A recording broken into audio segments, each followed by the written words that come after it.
Et à quel point l'économie du Niger est-elle vulnérable? Nous sommes avec Abdoul Salam Bello. Bonsoir à vous. Vous êtes économiste et chercheur associé au Centre Afrique de l'Atlantic Council, un cercle de réflexion américain qui est spécialisé dans les relations internationales. Merci d'être avec nous. Alors, on a vu que l'étau se resserre autour du Niger. Avant cette crise politique, quelle était la situation économique du pays? Oui, bonsoir. Je dirais que la situation économique était sur une perspective, je dirais, assez forte et assez positive.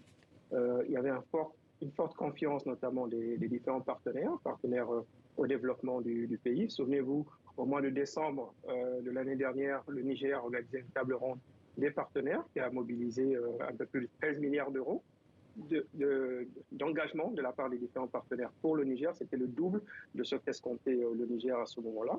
Mais si vous regardez ensuite l'évolution au cours des dernières années, le Niger aussi bénéficie d'une croissance du PIB qui était quand même assez forte, qui a quasiment doublé entre 2021 et 2026, passé de 3,6 à 7,2% du PIB.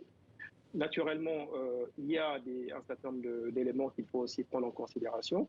Le budget approuvé par le gouvernement nigérien pour cette année 2023 était autour de 5 milliards de dollars.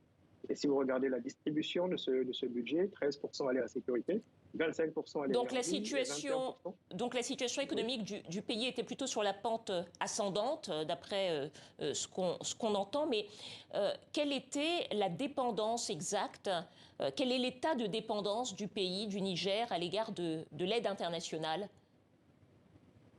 Bon, euh, environ 40% du budget du Niger dépend, je dirais, des contributions de l'aide internationale, notamment un certain nombre d'appuis budgétaires.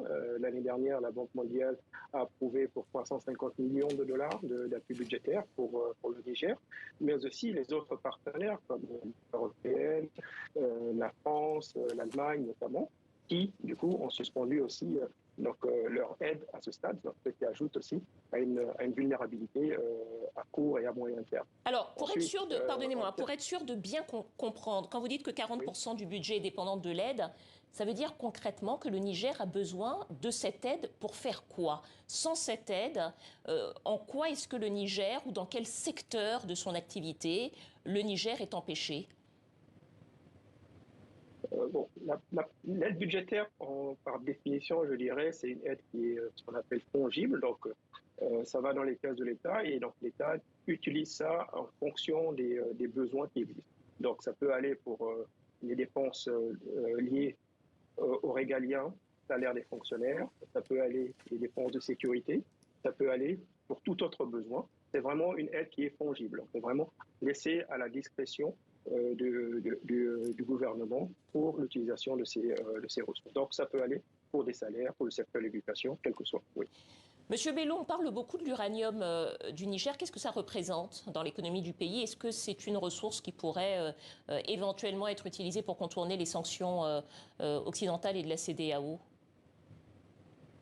Bon, de toute façon, je dirais, la chaîne de valeur de l'uranium reste quand même assez bien contrôlée. Vous avez Orano qui exploite l'uranium au Niger, mais au-delà de cela, quand vous regardez les chiffres, bon, l'uranium ces dernières années représentait environ 1,5 point du PIB.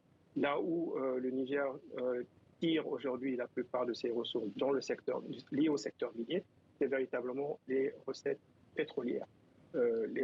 L'exportation pétrolière au Niger en 2021 était autour de 200 millions d'euros et il est prévu que cela passe à 2 milliards d'euros d'ici 2026. Donc, et ça va représenter jusqu'à 7% du PIB, c'est-à-dire 3 voire 4 fois plus la contribution actuelle de l'uranium dans le pays. Donc, je dirais que la FOCA devrait plutôt se porter sur les Alors, revenus du pétrole, sachant que... pardonnez-moi, sans entrer Ouais, peut-être dans un détail trop précis des chiffres, vous parlez de oui, l'uranium, mais aussi du pétrole. Est-ce que ces deux oui. ressources, qui sont les ressources essentielles de l'économie nigérienne, pourraient éventuellement être utilisées pour contourner les sanctions occidentales et les sanctions de la CEDEAO? Je dirais que ça reste encore difficile à dire. Ça dépend comment est-ce que les militaires au pouvoir vont utiliser ces chaînes de valeur. Comme je l'ai dit, la question de l'uranium, c'est quelque chose qui est déjà relativement bien contrôlé en termes de chaîne. Donc, je doute fort que les autorités, que les militaires au pouvoir aujourd'hui, les putschistes du Niger, utilisent cet uranium-là à d'autres fins. Abdoul Salam Bello, économiste et chercheur associé au Centre Afrique de l'Atlantic Council, merci à vous.